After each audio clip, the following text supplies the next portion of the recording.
마태복음 7장 21절로 27절의 말씀으로 함께 은혜를 나누도록 하겠습니다. 우리가 예수를 믿고 나서 신앙생활을 하지 않습니까? 우리가 이제 여러분들이 그런 고민도 다 해보셨으리라고 생각합니다. 내가 이제 예수를 믿고 하나님의 사람으로 사는데 어떻게 살아야 되지?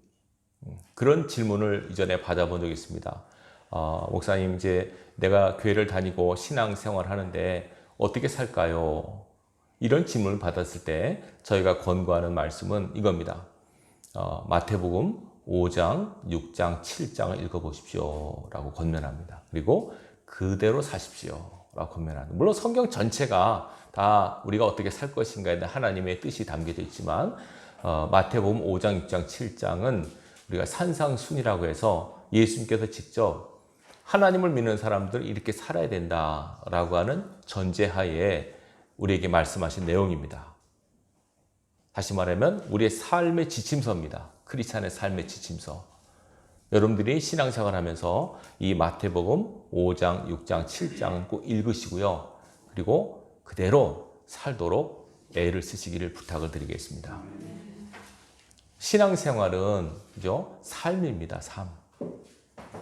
우리가 신앙생활 하면 주일날 와서 예배드린 것만으로 오해하기 쉽지만 그게 아니고요. 하나님은 여러분들이 이곳에 오셔서 예배하는 모습만 보시지 않고 여러분들이 예배당 밖을 나가는 순간도 집에서 사업장에서 또 가족들과 모든 것 여러분 삶의 모든 것을 다 보고 계십니다. 다 보고 계시고 알고 계시고 그리고 여러분을 사랑하시고 축복하고 계십니다. 모쪼록 우리가 다 잘 살아서 여러분 하나님 앞에 다 가셔야 되지 않겠습니까? 저는 좀 이렇게 세상적인 욕심 별로 없지만 영적인 욕심이 있어요. 그래서 하나 예를 들면 이겁니다. 학교 다닐 때 보면 인문계 고등학교와 실업계 고등학교 있지 않습니까? 인문계 고등학교에 입학한 학생들이 목표를 어디겠습니까? 대학교 가는 거죠. 대학교에 입니다. 그래서 인문계 고등학교 가면 이제 각 반에 학생들이 입학을 하고 선생님들이 배치되죠. 특별히 이제 고3 같은 경우는 보면 지금도 제가 기억합니다. 고3 선생님끼리 서로 간에 경쟁을 합니다. 우리 누가 대학을 많이 보느냐, 어느 반 학생들이 대학에 많이 들어가느냐, 이걸 갖고 보이지 않는 경쟁을 하고 또 이제 이거를 위해서 시험 때가 되면 중간고사나 기말고사가 되면 반에 석차가 있어요. 제일 성적이 좋은 반 쭉쭉 해서 제일 꼴찌한 반까지 이렇게 있습니다. 학생들한테는 안 알려지지만 교무실에는 다 알려집니다. 그래서 교감 선생님이 칭찬하죠. 문계 선생님 수고했다고, 반 성적이 좋다고. 반면에 꼴찌한 반 선생님은 굉장히 무안하고 좀 이렇게 야단도 맞고 한다는데 도대체 어떻게 학생들을 지도했길래 그러냐 이런 식으로 책망도 받는다고 해요. 물론 그게 전적인 선생님 책임은 아니죠. 그렇지만 책임도 있어요. 없다고 볼 수 없죠. 선생님이 학생들한테 늘 독려하지 않습니까? 야, 정신 차려. 이제 얼마 남았어. 이래가지고 대학 가겠어. 이런 식으로 독려를 하고 뭐 칭찬도 하고 야단도 치고 합니다. 교회가 학교라면 제가 선생님과 같은 이치입니다. 여러분 목사의 성적표가 어떻게 매겨진다고 생각하십니까? 세상적으로는요. 성도가 많은 목사, 규모가 큰 교회 담임 목사, 또 기도를 많이 하는 목사, 뭐 여러 가지 또 뭐 교회 재정이 풍성한 교회 목사, 뭐 이렇게 해가지고 나름대로 레벨이 매겨질 수 있다고 봐요. 그러나 제가 생각하건대 하나님이 보시는 목회자의 성적표는 내가 담임하고 있는 교회의 성도들 중에 몇 프로가 천국 가겠느냐, 얼마큼 간다고 내가 알고 있겠느냐, 그 물음이라고 생각이 돼요. 많은 성도가 있지만 정말 그 성도들이 다 하나님 앞에 갈 수 있는가? 여러분 잘 기억하십시오. 우리 크리스찬들이 오해하는 부분이 이것이에요. 교회 나가면 무조건 천국 간다. 여러분 맞습니까? 틀립니까? 맞지 않습니다. 교회 나가면 예수 믿으면 천국 간다. 물론 예수를 믿으니까 교회 나가겠죠? 근데 교회 나가면 천국 가는 건 아닙니다. 교회에 있는 사람들이 천국 가는 거 분명하지만 교회 출석한다고 천국 가는 건 아닙니다. 이걸 여러분 잘 기억하시기 바랍니다. 오해를 해요, 사람들이. 일단 물론 교회를 나간다는 것은 그 사람이 하나님을 믿고 예수님을 믿기 때문에 가는 거 아니겠습니까? 그죠? 그래서 이제 교회를 나가죠. 근데 그러면 천국 가는가? 이럴 수 있습니다. 어떤 사람이 예수님을 인격적으로 만나요. 나 예수를 믿습니다. 하나님을 믿습니다. 예수님께서 나의 죄 사하심을 믿습니다. 그 믿음의 고백을 하면 그 사람은 그 고백을 하고 그 사람이 바로 그 상태에서 있다가 죽으면 천국 갑니다. 그렇죠? 그 믿음을 갖고 있으니까. 근데 그러고 나서 우리가 믿음을 고백하고 나서 살아가는 시간이 많아요. 그 시간 동안 내가 고백한, 내가 믿은 그 믿음이 진짠가 가짠가라고 하는 증명을 하셔야 됩니다. 그 증명이 안 되면 하나님께서 인정을 안 하십니다. 이걸 여러분들이 꼭 명심할 수 있길 바랍니다. 예수를 믿고 내가 하나님을 믿고 예수를 믿고 살잖아요. 그 믿음이 참 믿음인가, 다시 말하면 성경적으로 말하면 살아있는 믿음인가 아니면 죽은 믿음인가가 증명이 돼야 돼요. 죽은 믿음은 죄송하지만 천국에 못 갑니다. 살아있는 믿음을 가진 사람만이 하나님 앞에 갈 수 있습니다. 근데 안타까운 것은 본인이 내가 살아있는 믿음을 가진 사람인가 내 믿음이 죽었는가를 본인이 잘 모른다는 데 안타까움이 있습니다. 여기 우리의 딜레마가 있습니다. 여러분, 교회 나오는 사람들이 나 이제 지옥 가겠지? 라고 하는 사람이 얼마나 있겠습니까? 다 천국 가고 싶고 갈 줄로 믿고 오는 겁니다. 근데 그렇지가 않습니다. 신앙생활 하면서 정말 내가 하나님을 인격적으로 만났는가? 하나님을 진짜 믿는가? 그 믿음 안에 내가 살고 있는가? 라고 하는 것이 증명이 돼야 됩니다. 확증하지 않으면 안 됩니다. 오늘 성경 말씀에 따르자면 행함은 행함. 잘 들으세요. 행함으로 구원받진 않아요. 다시 말하면 우리가 착한 일을 많이 하고 남을 많이 도와주고 뭐 사람들에게 착한 표로 삶을 산다고 해서 그 사람이 구원받는 건 아니에요. 그러나 예수를 믿는다고 하면서 그 행실이 안 따라주면 없으면 그 사람은 그 믿음이 진짜라고 인정을 못 받아요.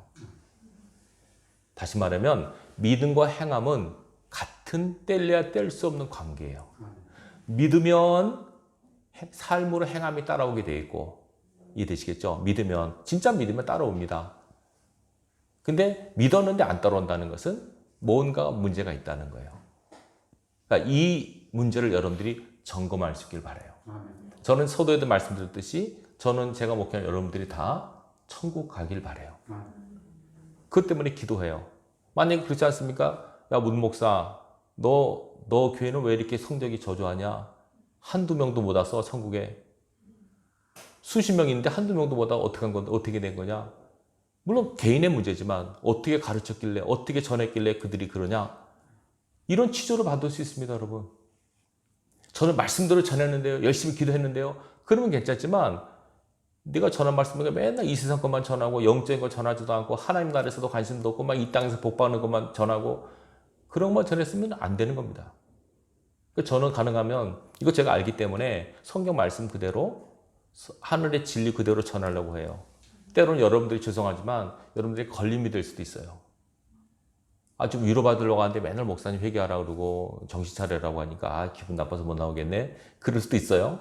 그렇지만 저는 제 양심상 여러분이 뭐라 그래도 하나님 앞에 계시기 때문에 저는 성경 말씀대로 여러분에게 전할 따름이에요. 지금 가장 많은 사람들이 당하고 있는 가장 큰 어려움이 뭐냐면 속고 있다는 겁니다.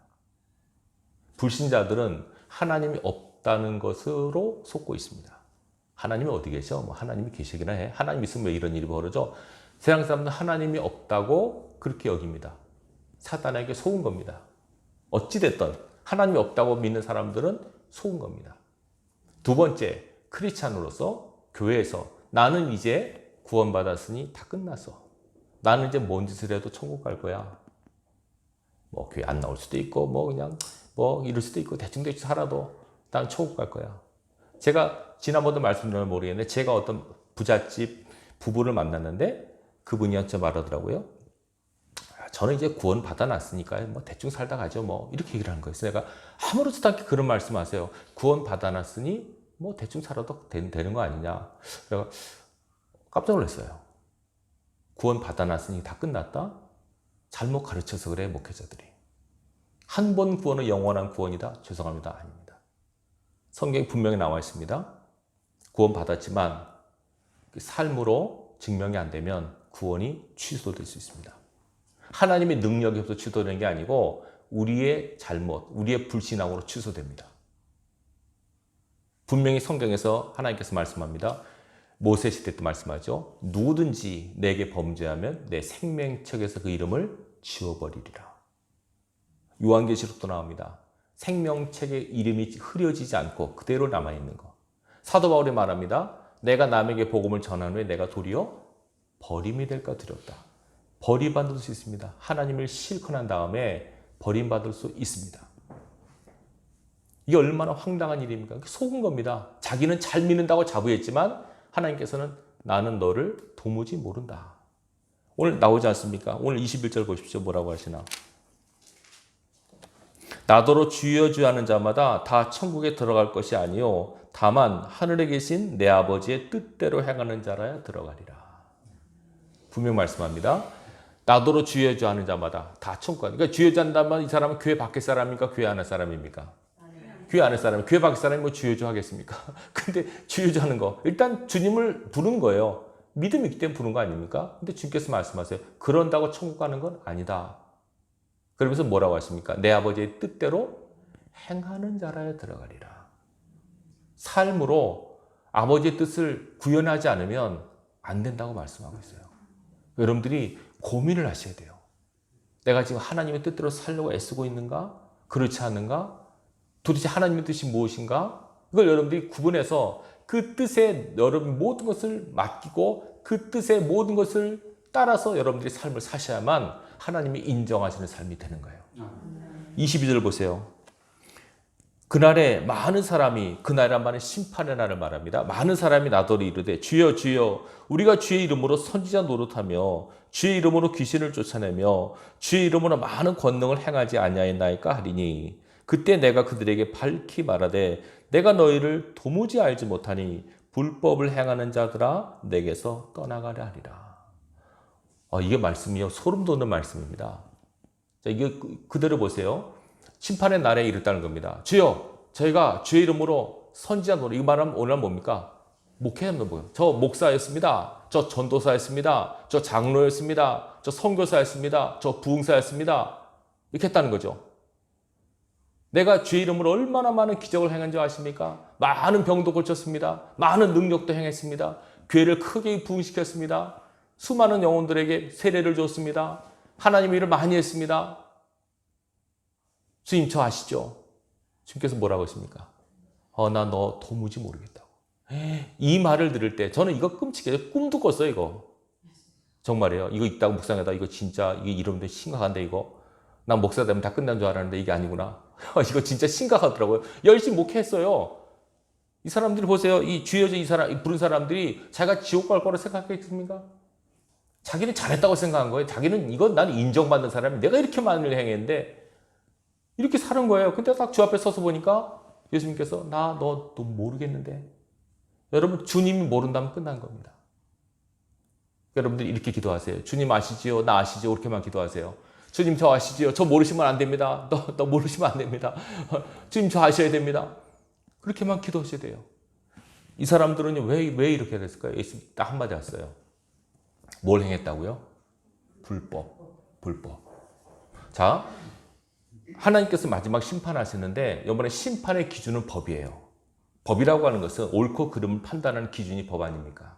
그죠? 세상에도 헌법이 있죠. 우리나라도. 영적으로는 성경책 보면 법이 있어요. 구약의 율법. 그죠? 시장에서는 무슨 법일까 이게? 은혜의 법, 성령의 법이 뭐냐면 예수 그리스도의 십자가로 세워진 법을 말합니다. 이 법. 그리고 이 성경 전체가 법이에요. 말씀이 법이에요.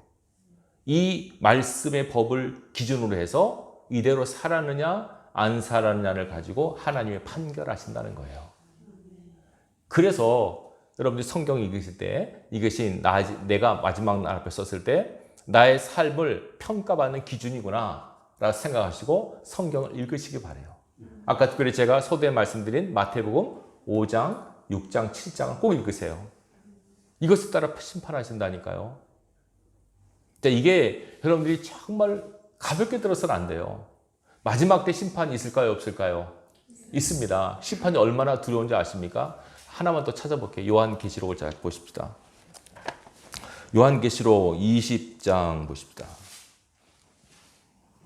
11절, 요한계시록 20장 11절입니다. 420페이지입니다. 요한계시록 20장 11절부터 15절까지 우리 다 같이 읽겠습니다. 요한계시록은 제일 신약 성경 끝에 있습니다. 20장 11절부터 15절까지 시작. 또 내가 크고 흰 보좌와 그 위에 앉으신 이를 보니 땅과 하늘이 그 앞에서 피하여 간데 없더라. 또 내가 보니 죽은 자들이 큰 자나 작은 자나 그 보좌 앞에 서 있는데 책들이 펴 있고 또 다른 책이 펴졌으니 곧 생명책이라. 죽은 자들이 자기 행위를 따라 책들에 기록된 대로 심판을 받으니 바다가 그 가운데서 죽은 자들을 내주고 또 사망과 음부도 그 가운데서 죽은 자들을 내주매 각 사람이 자기의 행위대로 심판을 받고 사망과 음부도 불못에 던져지니 이것은 둘째 사망 곧 불못이라. 누구든지 생명책에 기록되지 못한 자는 불못에 던져지리라. 아멘. 사도 요한이 받은 계시입니다. 마지막 최후의 심판, 백보자 심판을 말합니다. 그때 죽은 자도 다 일어나서 하나님 앞에 서서 책에 기록된 대로 그 사람의 행위대로 심판을 받는다고요. 이 생명책에 이름이 기록되지 않은 사람은 누구든지 어디에요? 불못에 던진다는 거예요. 유황불 연못에 던져진다고 말씀하고 있어요. 이거는 여러분 환상도 아니고요, 이념도 아니고 이거는 실제입니다. 이것이 안 믿어지면 죄송하지만 신앙 다시 하셔야 됩니다. 아니 목사님 이거는요 그냥 꿈이죠. 이건 상상이죠. 아닙니다. 실제입니다, 여러분. 하나님이 살아계신 것 이상으로 천국과 지옥은 실제하고 예수 믿는 사람은 천국 가고 그렇지 않고 오늘 죄 지은 사람 자기 마음대로 하나님 말씀 벗어나서 불법을 행한 사람은 예외 없이 불못에 던져집니다. 자, 이 선지자가 아까 말했죠. 그 귀신을 쫓아내고 병을 고치고 많은 기적을 행하고 큰 교회를 세웠던 그 위대한 하나님의 종이 왜 지옥 갑니까? 무슨 죄를 졌길래 그럴까요? 불법을 행했다 그랬죠. 불법. 다시 말하면 하나님의 법이 아닌 하나님의 법에 비춰봤을 때 이 법을 어긴 삶을 산 거예요. 어긴 삶. 자, 그럼 보십시오. 성경은 하나님의 뜻이 담겨져 있는 책이에요. 그렇죠? 하나님의 소원이 성경에 담겨 있어요. 하나님께서는 우리에게 이 책을 통해서 우리에게 알리기를 원하시는 거예요. 하나님에 대한 것도 알리시고 인간이 누군가, 어떻게 살면 살아야 되는가, 또 이 세상 말고 또 다른 세계가 어떻게 있고 천국과 지옥이 있다는 모든 사실, 영적 진리를 성경 통해서 다 계시하셨어요. 목회자들은 이거예요. 그냥 이 성경책에 넣고 알리는 거예요, 잘. 근데 많은 사람들이 그 목사님 그거 다 내용 알아요. 나 너무 잘 알아요. 뭐 팔복이 뭔지도 알고요. 뭐 다 알아요. 여러분, 물론 모든 시작의 출발은 지식에서 출발해요. 모르면 안 되니까. 그죠? 일단 알아요. 근데 알면서 그치면은요, 그게 진짜 믿음이 아닐 수 있어요. 한번 찾아볼까요? 야고보서 찾아보십시다. 야고보서 찾아보겠습니다. 신약성경입니다. 야고보서.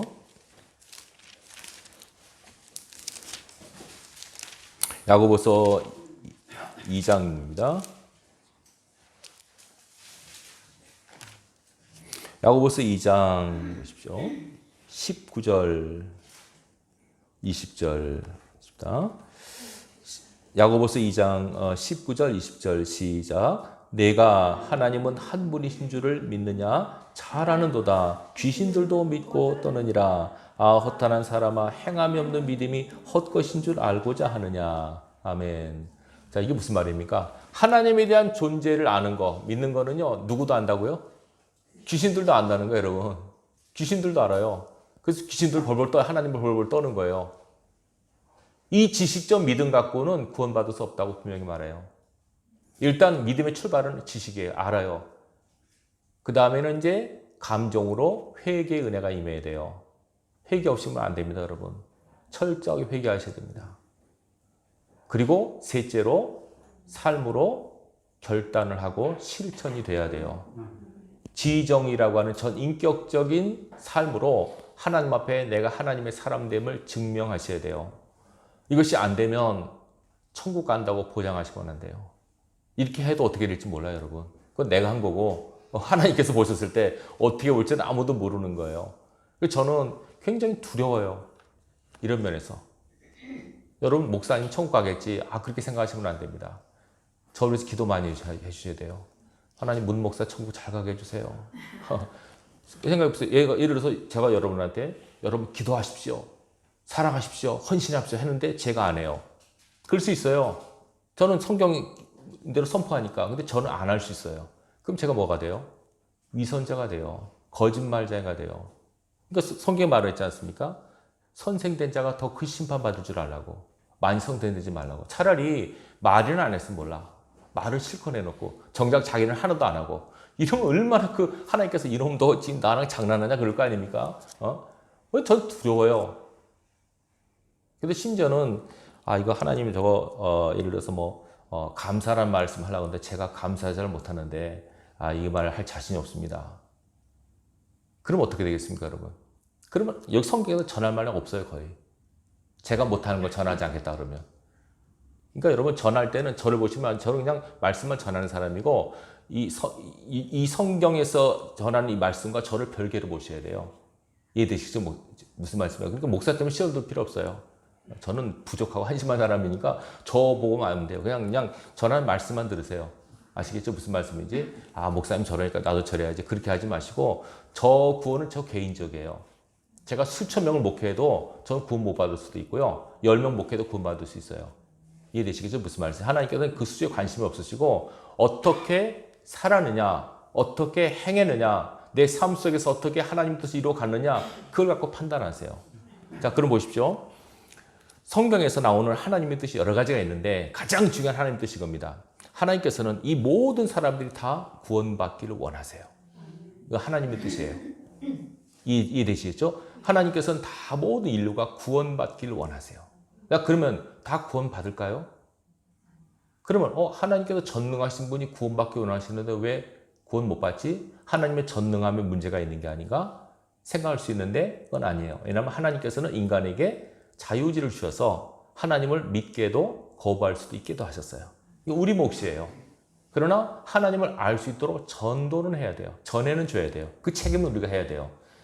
몰라서 한 번도 예수란 말 못 들어봤는데요. 하나님이란 말 한 번도 못 들어봤는데 그러면 못 들어보게 한 못 들어본 사람 옆에 사는 크리스찬들이 책임을 져야 돼요. 일단 여러분 가족 가운데 예수 이름을 꼭 전하셔야 돼요. 만약에 부부가 교회 나오는데 부인 열심히 교회인데 남편은 한 번도 안 나와요. 나중에 남편이 지옥 갔어요. 너 왜 안 와? 너 부인이 이렇게 예수 믿었는데 너는 왜 안 믿었느냐? 우리 집사님한테 한 번도 교회 가자는 얘기 안 하던데요. 한 번도 예수 믿 한 번도 안. 그러면 여러분 책임 그 사람 다 지는 거예요, 이제는. 그렇지 않겠습니까?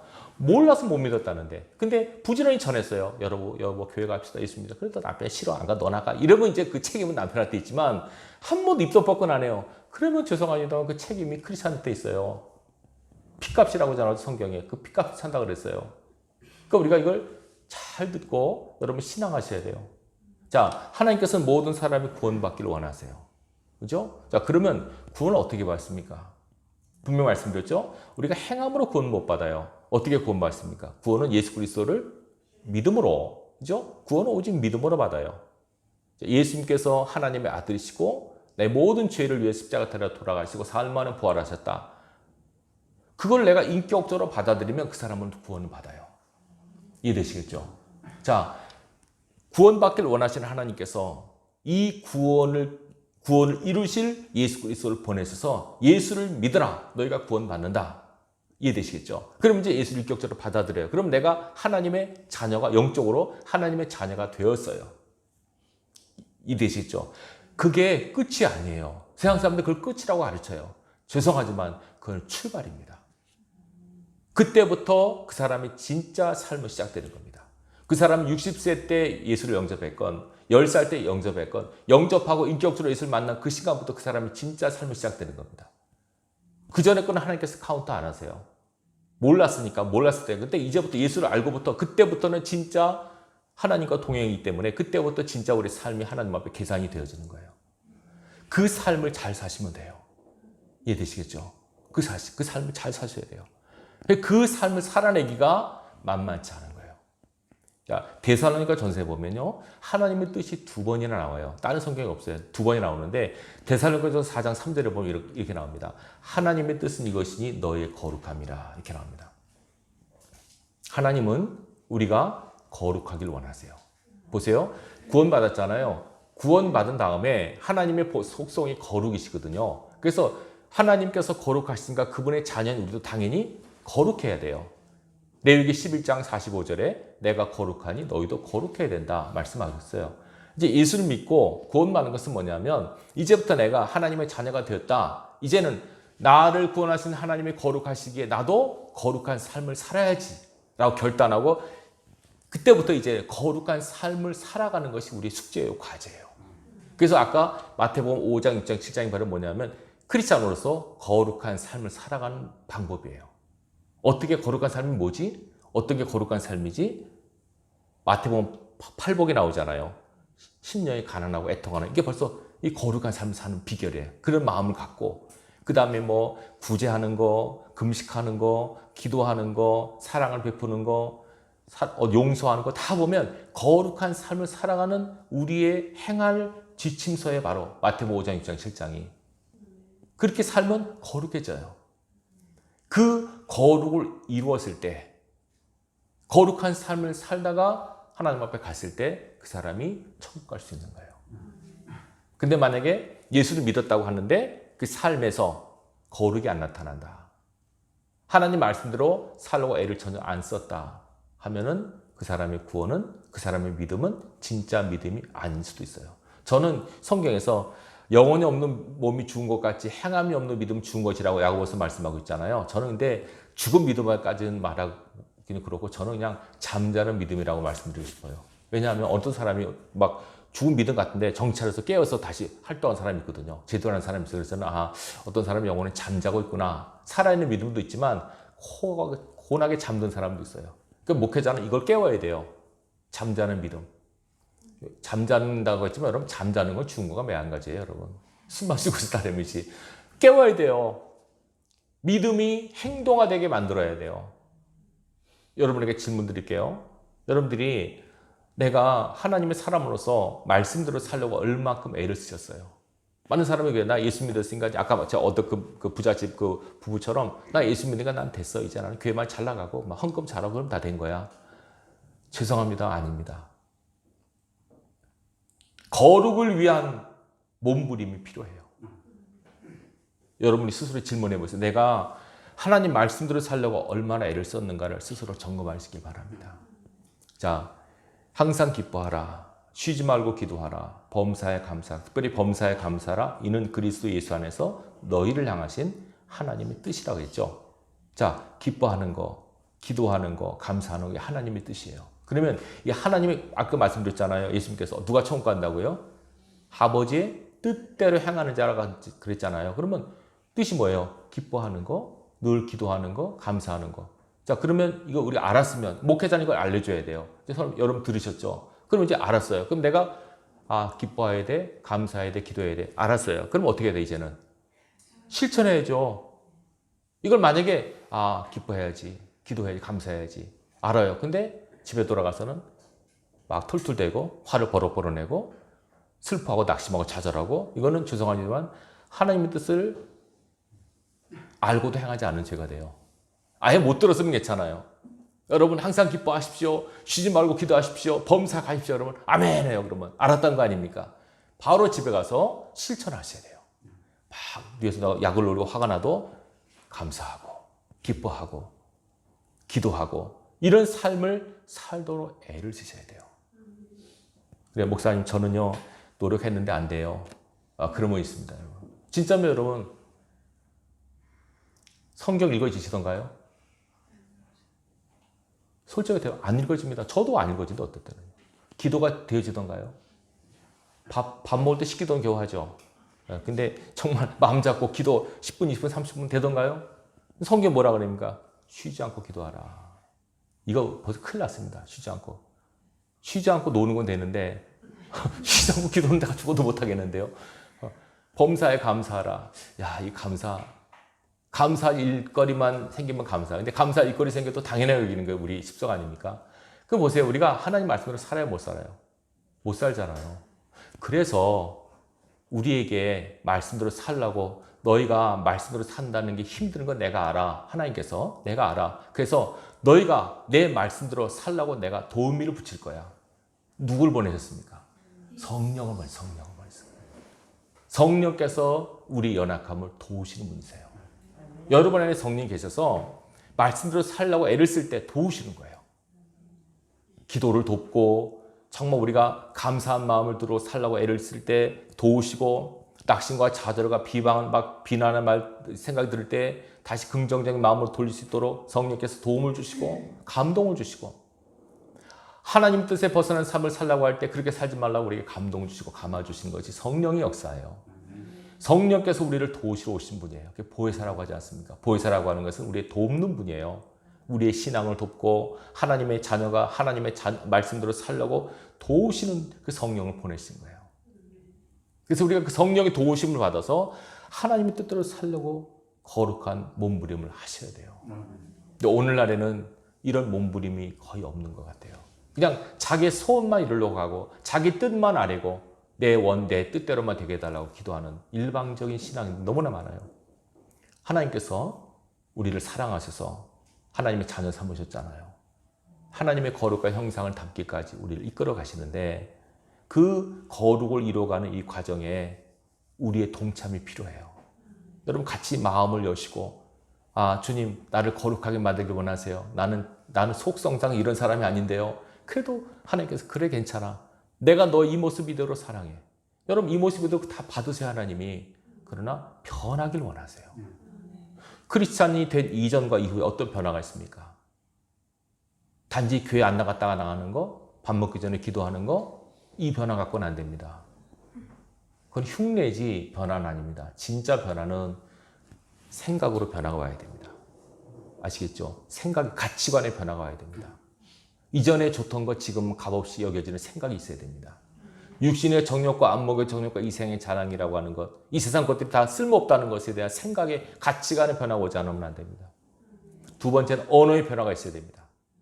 말로 계속 툴툴대고 원망 불평하는 것은 아직 입술이 할례를 받지 못한 겁니다. 크리스찬, 정말 거듭난 크리스찬들은 감사하고 기뻐하고 찬양하고 용서를 구하고 하나님 앞에 회개하고 입술에 아름다운 열매를 맺습니다. 경우에 합당한 말을 해서 아로새게는 은장반의 금사와 같은 언어를 내뱉습니다. 생각의 변화, 입술의 변화, 삶의 손과 별의 변화, 행동의 변화, 이 변화, 변질이 아니라 거룩함으로 향하는 아름다운 변화가 반드시 따라야 돼요. 이것이 믿음의 열매거든요. 이 행함이 없는 믿음은 그래서 하나님께서 원초적으로 죽은 것이라고 딱 단정을 해버리세요. 이 단정을 하지 않도록 여러분들이 거룩한 몸부림을 하셔야 돼요. 애를 쓰시란 말이에요. 잘 보세요. 세상 사람들 어떤 사람 평가할 때 그 사람의 결과를 꼭 판정을 해요. 결과만 보고. 근데 하나님은 결과를 별로 중요시 여기지 않으세요. 하나님께서 보시는 거 두 가지입니다. 잘 들으세요. 여러분 뭘 하든지 첫째는 동기를 보십니다. 동기.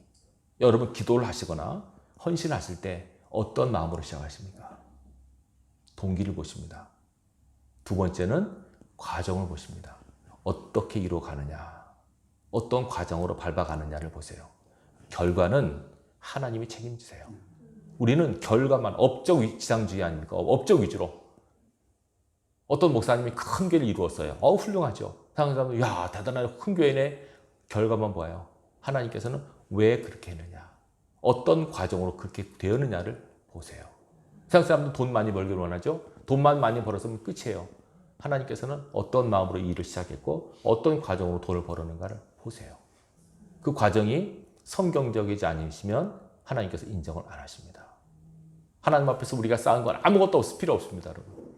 제일 중요한 건 하나님을 향한 마음, 하나님을 신뢰하는 믿음, 하나님을 사랑하는 마음, 이걸 갖고 여러분들이 살아가십시오.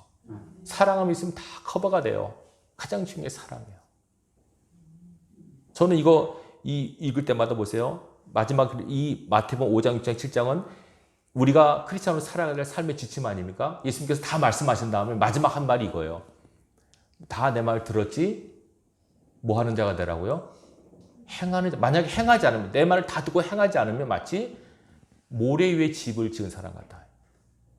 환난과 역경이 비바람이 불 때, 심판날이 올 때 다 와르르르 무너진다는 거지. 그러나 너희가 내 말을 듣고 행하면 반석 위에 집을 지은 사람과 같다. 환난과 역경과 비바람이 불어도 끄떡없이 서 있을 것이다. 심판의 날이 와도 든든히 서 있을 것이다. 라는 말씀을 해주고 계세요. 여러분 인생을 모래 위에다 집을 짓지 마시고 반석 위에다 여러분의 삶을 건축하십시오. 인생의 집을 건축하십시오. 반드시 행함으로, 삶으로 여러분의 믿음을 하나님께 보이십시오. 그래야만 하나님 앞에 서는 그날 하나님께서 우리의 삶을 인정하십니다. 인정받지 못하는 사람 얼마나 비참한지 아십니까? 저는 이 선지자 보세요. 끔찍합니다. 이렇게 많은 하나님을 하고 제가 개인적으로 생각해서 도대체 이분이 왜 하나님 앞에 예수님 모른다고 하셨을까? 제 개인적인 생각입니다. 이분이 보세요. 그 병을 고치고 그 기적을 행했으면 얼마나 사람들한테 스포트라이트를 받았을까요? 야, 우리 목사님 대단해. 저 대단한 목사님의 능력의 종이 그랬을 거 아닙니까? 박수 받고 환호받고 인정받았겠죠. 제일 위험한 게 뭘까요? 이럴 때. 네, 영광을 자기가 가르치는 거예요. 영광을. 자기가 가르쳐요. 이 모든 것이 하나님께로부터 왔는데 이 은사, 능력 하나님께로 왔는데 이게 자기가 한 것처럼. 물론 박수를 할 거예요. 환호를 할 거예요. 그때 사람이 아닙니다. 이것은 하나님께 돌아가야 됩니다. 내 것이 아닙니다. 나는 그냥 심부름꾼이고 나는 도구입니다.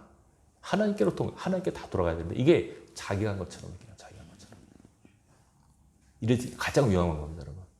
박수 받을 때, 인정받을 때, 환호 받을 때 목사님들 조심하셔야 됩니다. 그러고 싶은 건 인간의 마음이니까 그러고 싶죠. 근데 조심하셔야 돼요. 하나님께서는 모든 것이 내게로부터 왔는데 왜 네가 가르치느냐. 제일 싫어하는 거. 영광을 가르치는 거 싫어하십니다. 그리고 정말 이 일을 얼마큼 기쁨을 했느냐. 감사함으로 했느냐. 영혼을 사랑하며 했느냐. 이걸 하나님께서 카운트하세요. 그래서 저는 이거 볼 때마다 개인적으로 두려워요. 이 말씀은 저는 여러분에게 하지만 저 자신에 하고 있습니다. 지금. 문 목사 너도 조심해. 잘 살아야 돼. 바울도 긴장했습니다, 여러분. 열심히 하나님의 바울이 얼마나 위대한 일을 했습니까? 얼마나 전도하고 얼마나 그랬어요. 근데 바울이 늘 긴장이 뭐예요? 내가 이렇게 된 다음에 혹시라도 하나님께서 예수님 난 모르겠는데 그럴 수 있어요. 만약에 한 번 구원은 영원한 공이라면 그러니 바울이 그런 말 안 하겠죠. 나는 이제 어떻게 되든 난 천국 갈 거야. 그렇지 않았어요. 사단이 계속 믿는 자를 넘어뜨리려고 시험하고 우는 사자같이 돌아다니잖아요. 여러분들이. 그때 여러분들이 넘어지시면 안 돼요. 믿음으로 굳게 서 있어야 돼요. 그 믿음이라고 하는 건 단지 이념이 아니고요. 여러분 삶에서 믿음의 집을 쌓아나가셔야 돼요. 든든하게. 그래야만 사단의 공격이 와도 흔들리지 않을 수 있어요. 생각으로만 믿으면 안 돼요. 그래서 지식적 믿음은 흔들리게 되어 있습니다. 머리로 믿고 가슴으로 느끼고 손과 발로 행해서 여러분의 믿음의 집을 세워나가셔야 돼요. 자기 믿음으로 자기가 구원받습니다. 우리 아버지가 아무리 잘 믿어도 아들이 구원받느냐? 아닙니다. 그 믿음은 절대적으로 개인적입니다. 구원은 개인적입니다. 영향은 받겠지만 구원은 개인적입니다. 내 믿음으로 내가 구원받습니다. 여러분 믿음을 쌓아놓으시고 믿음을 잘하게 하십시오. 하나님 말씀을 자꾸 듣고 하나라도 행하십시오. 거룩한 몸부림을 하셔야 됩니다. 여러분. 내가 말씀대로 살려고 여러분 기도하려고 얼마나 애를 써보셨으며 구제하려고 얼마나 애를 써보셨으며 용서하려고 얼마나 애를 써보셨으며 감사하려고 얼마나 애를 써보셨으며 기뻐하려고 얼마나 노력해보셨어요. 그렇게 안 되는 나 자신 때문에 얼마나 힘들어 눈물 흘려보셨어요. 얼마나 고민해보셨어요. 하나님 내가 정말 말씀대로 살려고 하는데 이렇게 안 되네요. 감사를 하려고 하는데 이렇게 안 되네요. 기도하려고 하는데 기도가 안 되네요. 하나님 뜻대로 살려고 하는데 이렇게 안 되네요. 어떡합니까 하나님. 고민해보셔야 돼요. 통곡해보셔야 돼요 여러분. 이 고민이 없이 어떻게 신앙한다고 하세요 여러분? 왜 이렇게 안 될까요 하나님? 정말 뜻대로 살고 싶은데 안 되네요. 너무 힘들어요 하나님. 내 문제 때문에 힘든 게 아니고 하나님 뜻대로 살려고 하는데 안 돼서 힘든 거예요 이게. 그 고민을, 그 절규를 하셔야 돼요. 하나님께서 그걸 보시거든요.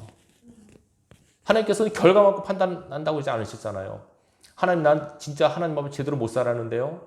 하나님께서 보세요. 그래, 그러면 결과는 없어. 그렇지만 너는 그렇게 하려고 얼마나 애를 썼느냐. 얼마나 몸부림쳤느냐. 그걸 보실 거 아니겠습니까? 제시카님 목사님 제가 자꾸 설교 드리는데 하나만 더 예를 들고 마칠게요. 제시카님 목사님이 남편이 미국분 토니 목사님인데요. 그분한테 딸이 하나 있어요. 미셸이라고 딸이 있는데 미국에서 그분이 있었잖아요. 그래가지고 어렸을 때 8살 때 일이래요. 미국에 유치원을 다녔나 봐요. 근데 유치원을 다니면 유치원 졸업식 때 졸업 앨범을 만든대요. 앨범 만드는데 다 사진을 찍는다는 거예요. 얘를 다 사진을 찍어서 졸업 앨범에다 이렇게 사진을 박아 놓는데 그 미셸이라고 한 딸이 뭐가 있냐면 사진기 울렁증이 있어가지고 카메라 앞에 서면 덜덜덜 떤대요. 막 굳어가지고 막 이렇게 한대요. 그래서 하여튼 잘 놀다가도 사진만 찍으려면 얼굴이 딱 굳어버린대요. 그러면 이게 마지막 앨범이고 앨범 졸업 앨범에 나오는 건데 얼굴이 막 이렇게 굳어 있으면 안 되잖아요. 그래가지고 그 아버지 목사님이 얘기를 했대. 야, 너 일로 와봐. 그래서 이번에 내가 사진 찍을 때 절대로 굳지 말고 꼭 웃어. 웃으면 아빠가 맥도날드 데려갈게. 맥도날드 있지 아시잖아요. 그러니까 좋다고 그렇게 하는 거예요. 그래가지고 맥도날드를 이제 데려가기로 약속한 거예요. 근데 사진을 찍는 날이 왔어요. 사진을 딱 카메라 앞에 딱 쓰니까 그 전에 막 굳어가지고 막 이랬잖아요. 굳어 있는데 딱 카메라 앞에 섰는데 평소처럼 얼굴이 굳어지는 거예요. 근데 아빠가 약속한 맥도날드를 생각하면서 아빠를 생각하면서 억지로 쓰는 웃음 있잖아요. 막 얼굴은 굳어 입만 이렇게 올라가고 이렇게 이런 웃음. 얼굴은 굳어 있는데 입만 올라가고 이게 우리 세상말 썩소라고 그러죠. 썩은 미소. 겨우 웃는 거예요. 이렇게 웃으라고 이렇게 하는 걸 그걸 딱 찍어놨어요. 나중에 졸업 앨범 나와서 그 아버지 목사님이 그걸 보더니 깔깔깔 웃더래요. 그러면서 너무 이쁘다는 거예요. 아니 제시카 목사님 이게 뭐 이쁘냐 얼굴이 웃지도 않고 울지도 않고 어정쩡한 모습인데 뭐가 이쁘냐고. 아니야 얘가 진짜 힘들었는데 아빠가 한 약속을 믿고 웃으려고 애를 썼잖아. 난 이게 너무 이뻐. 이렇다는 거예요. 그래가지고 그분이 선거 갈 때마다 항상 자기 사무실 책상 앞에 그 억지로 웃는 그 모습, 딸아이 모습을 이렇게 늘 사진 앞에 놓고 있대요. 이게 중요한 거예요, 여러분. 하나님께서 뭘 보시는지 아세요? 우리가 한 게 보이는 게 아니라 하려고 애쓰는 모습을 보세요, 여러분. 기도하려고 애쓰고, 진실하게 살려고 애쓰고, 겸손하려고 애쓰고, 감사하려고 애쓰고, 그 애쓰는 모습. 절대 몇 프로 안 돼요, 우리. 힘들어요. 그러나 그렇게 하려고 애쓰는 모습, 그걸 하나님께서 이쁘게 보시고 귀하게 보신다고 하는 걸 기억하셔야 돼요. 여러분 이번 한 주도 그런 거룩한 몸으로 할 수 있길 바라요. 내 손들어 이루다는 것뿐 아니라 내가 하나님 이렇게 하려고 애씁니다. 어떤 사람은요 그렇게 하나님께서 그렇게 살도록 인도해 가신 사람이 있어요. 본인에게 고통이 따르지만 기도하게 만들고 겸손하게 만들고 진실하게 만드세요. 그러기 원하는 사람이 있어요. 그렇지 않으면 안 되니까. 그래서 하나님 앞에 바로 세우는 사람이 있어요. 그걸 감사하셔야 돼요. 고통스럽게 생각하지 마세요. 자식을 통해서, 남편을 통해서, 또는 지인을 통해서 고통스럽게 만들어서 하나님 앞에 울게 만드시고, 회개하게 만드시고, 겸손하게 만드세요. 하나님 그런 신분이세요. 그런 걸 통해서 나한테 좀 돌아와. 내가 원하는 삶을 좀 살아다오. 하나님께서 그렇게 원하세요. 여러분, 하나님의 뜻을 따라 산다는 게 쉽지가 않아요. 그렇지만은 반드시 해야 돼요. 어렵다고 포기하시면 안 돼요. 기억하십시오. 이번 한 주간 앞으로 여러분들이 얼마나 여러분 삶에서 하나님 뜻대로 살려고 애쓰고 몸부림쳤는가 하나님께서 그걸 갖고 여러분을 평가하실 거예요. 힘들고 어려워요. 다 어려워요. 그렇지만 애쓰십시다. 반드시 주님께서 축복하실 겁니다. 듣고 행하지 않으면 스스로 속는 자가 하셨습니다. 말씀대로 살려고 애쓴 때 저 앞에서는 그날에 하나님 여러분 삶을 인정하시고 칭찬하실 줄을 믿습니다. 저 앞에 서서 하나님께 인정받고 상급받는 저 여러분 되기를 주님의 이름으로 축복합니다.